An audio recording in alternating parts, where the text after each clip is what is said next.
ایک نوجوان لڑکا جو اردن کے صحراؤں میں بظاہر بے مقصد پیدل گھومتا تھا، آج دنیا بھر کے سائنسدانوں کو زندگی کا راستہ دکھا رہا ہے۔ عمر یاغی کی کہانی پتریلی صحرائی زمینوں سے شروع ہوتی ہے، جہاں اس کی پیدائش ایک ایسے خاندان میں ہوئی جس کے پاس وسائل کم لیکن خواب بہت بڑے بڑے تھے۔ اس کے والد پڑھے لکھے نہیں تھے، لیکن اپنے بیٹے کی تعلیم کی اہمیت کو بخوبی سمجھتے تھے۔ سن 1965 کی سردیوں کی ایک صبح عمان کے کچے مکانوں پر دھوپ پڑ رہی تھی۔ ایک گھر سے کسی بچے کے رونے کی آواز آئی۔ یہ کوئی عام بچہ نہ تھا، یہ عمر یاغی تھا، جو ایک ایسے گھر میں پیدا ہوا جہاں انسان اور جانور ساتھ رہتے تھے۔ ہوا میں مٹی کی خوشبو تھی، لیکن زندگی کی سختیاں ہر طرف بکھری ہوئی تھیں۔ اس کا خاندان فلسطین کے دکھوں کی ایک زندہ داستان تھا۔ 1968 کے انقلاب نے انہیں غزہ کی پٹی سے بے دخل کر کے اردن کے صحراؤں میں پھینک دیا تھا۔ وہ اپنے وطن کو پیچھے چھوڑ آئے تھے، نہ کوئی زمین، نہ کوئی گھر، اور نہ ہی کوئی مستقبل۔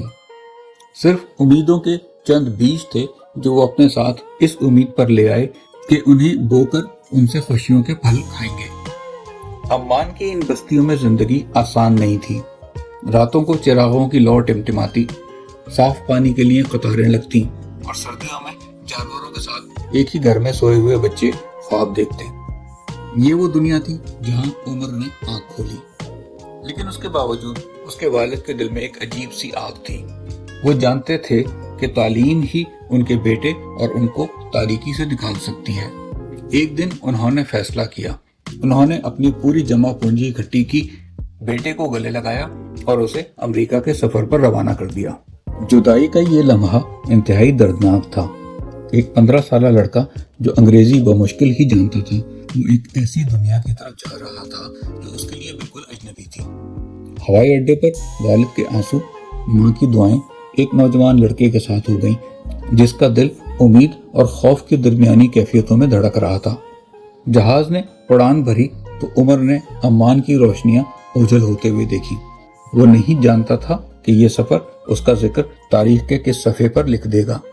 وہ صرف اپنے والد کے آخری الفاظ یاد کرتا رہا، پڑھائی کرنا بیٹا، ہمارے تمام خواب تمہارے ساتھ ہیں۔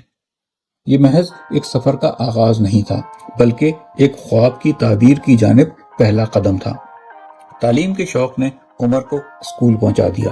یہ سفر آسان نہیں تھا۔ ایک نئی زبان، ایک اجنبی ثقافت اور سائنس کے مشکل مضامین نے اس کے عزم کی قدم بقدم آزمائش کی، لیکن وہ جانتا تھا کہ اس کی جدوجہد صرف اس کے لیے نہیں بلکہ اس کے خاندان اور اس کی زمین کے مستقبل کے لیے ہے۔ اس نے اپنی محنت کو اپنا ہتھیار بنا لیا۔ کیمسٹری کی لیب اس کا میدان جنگ بن گئی۔ اس نے ایسے نئے مادوں کے بارے میں سوچنا شروع کیا جو قدرت نے فطرتاً نہیں بنائے تھے۔ اس کا دماغ ایک ایسی سلطنت کے خواب دیکھتا تھا جو ایٹم پر ایٹم جوڑ کر بنائی جا سکتی تھی۔ اس نے اپنی تحقیق کو ایک نئی ڈائریکشن دی۔ اگرچہ عمر کو انگریزی کا زیادہ علم نہ تھا، لیکن اس نے ہڈسن ویلی کمیونٹی کالج میں داخلہ لے لیا۔ محنت اور لگن اس کا سرمایہ تھی۔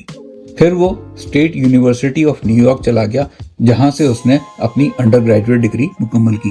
اس کے بعد اس نے یونیورسٹی آف ایلینوائے میں اپنی تعلیم جاری رکھی، جہاں سے اس نے 1990 میں پی ایچ ڈی کر لی۔ اس کا علمی سفر یہیں ختم نہیں ہوا۔ اسے نیشنل سائنس فاؤنڈیشن کی طرف سے ہارورڈ یونیورسٹی میں پوسٹ ڈاکٹرل فیلوشپ ملی، جہاں سے اس نے 1990 سے 1992 تک رچرڈ ہوم کے زیر نگرانی کام کیا۔ اب اس نوجوان سائنسدان کے لیے ایک نئی منزل کے سفر کا آغاز ہونا تھا۔ اس نے اپنی تعلیمی زندگی کا آغاز ایریزونا اسٹیٹ یونیورسٹی سے بطور اسسٹنٹ پروفیسر کیا۔ پھر یہ سفر اسے یونیورسٹی آف میشیگن لے گیا اور اس کے بعد یونیورسٹی آف کیلیفورنیا۔ عمر کا یہ علمی سفر چلتا رہا اور ابھی جاری ہے۔ چند سال پہلے سعودی حکومت نے انہیں اپنے ملک کی شہریت بھی دے دی۔ اس علمی سفر نے ایک ایسے سائنسدان کو تیار کیا جس نے مستقبل میں کیمسٹری کی دنیا میں انقلاب برپا کرنا تھا۔ صحرا کی خشک زمینوں سے نکل کر دنیا کی بہترین یونیورسٹیوں تک کا یہ سفر کسی معجزے سے کم نہ تھا۔ ایک ایسا لڑکا جس نے بچپن میں بجلی نہیں دیکھی تھی، اب وہ ایسی دریافتوں کی راہ ہموار کر رہا تھا جو پوری انسانیت کے لیے روشنی کا باعث بنے گی۔ عمر یاغی نے اپنی تحقیقات کا آغاز 1990 کی دہائی کے آخر میں کیا جب وہ ایریزونا اسٹیٹ یونیورسٹی اور بعد میں یونیورسٹی آف میشیگن میں پروفیسر تھے۔ اس تحقیقی سفر کی ابتدا ایک بنیادی سوال سے ہوتی ہے۔ انہوں نے سوچا کہ ہم لیبارٹری میں ایسے نئے مادے کیوں نہیں بنا سکتے جو فطرت میں قدرتی طور پر موجود نہیں ہیں۔ ان کا خیال تھا کہ اگر ہم ایٹمز اور مالیکیولز کو ایک مخصوص ترتیب سے جوڑیں تو بالکل نئی قسم کے اسٹرکچرز بنا سکتے ہیں۔ یہ خیال ان کے لیے ایک چیلنج تھا۔ انہوں نے دیکھا کہ روایتی مادے یا تو بہت گھنے ہوتے ہیں یا پھر ان میں سوراخ نہیں ہوتے۔ انہوں نے سوچا کیوں نہ ایسے مادے بنائے جائیں جو مستحکم بھی ہوں اور ان میں چھوٹے چھوٹے سوراخ بھی ہوں تاکہ وہ گیسوں اور دیگر مادوں کو اپنے اندر جذب کر سکیں۔ میٹل آرگینک فریم ورکس کی ایجاد کا خیال انہیں ایسے آیا جب انہوں نے دیکھا کہ دھاتی ایٹموں اور آرگینک مالیکیولز کو ملا کر ایسے 3 ڈائمینشنل اسٹرکچرز بنائے جا سکتے ہیں جو اسفنج سے زیادہ نرم ہوں اور ان میں جذب کرنے کی صلاحیت بھی زیادہ ہو۔ پھر انہوں نے محسوس کیا کہ اگر صرف آرگینک مالیکیولز کو ہی جوڑا جائے تو زیادہ ہلکے اور مضبوط مادے بنائے جا سکتے ہیں۔ اس طرح سے بات کوویلنٹ آرگینک فریم ورکس یعنی COFs تک پہنچ گئی۔ ان کی تحقیق کی اصل وجہ یہ تھی کہ وہ ایسے مادے ایجاد کرنا چاہتے تھے جو توانائی کو محفوظ کر سکیں، فضا سے کاربن ڈائی آکسائڈ کو الگ کر سکیں اور ہوا سے پانی حاصل کر سکیں۔ MOF اور COF ایسے اسٹرکچر تھے جو اسفنج کی طرح گیسوں کو ایبزارب کر سکتے تھے۔ اس ایجاد نے دنیا کو حیران کر دیا۔